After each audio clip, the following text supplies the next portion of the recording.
তোমার বাবাও তো ছোটবেলায় তোমাকে ফিরে মারা গেছে। এখন তুমি তোমার মা বাবার কবরের সামনে দাঁড়াইয়া কাঁদতেছো কাঁদতেছো।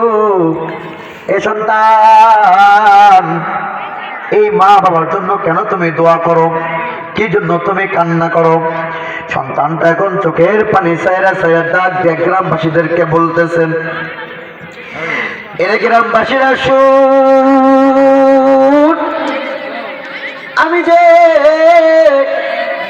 আমার মার জন্য দোয়া করতেছি, আমার বাবার জন্য আমি যে দোয়া করতেছি,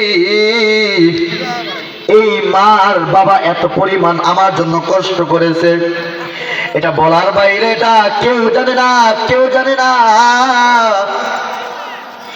আমি যখন ছোটবেলা, আমি যখন কিছুই বুঝি না, আমার মা যখন এই দুনিয়াতে আমাকে আনার জন্য যখন আমার মা রক্ত থেকে রক্ত পরিমাণ বাইর করে ফেলছে, বালতি থেকে বালতি পরিমাণ রক্ত যখন জড়াইছে, আমার বাবা কত না কষ্ট করেছে।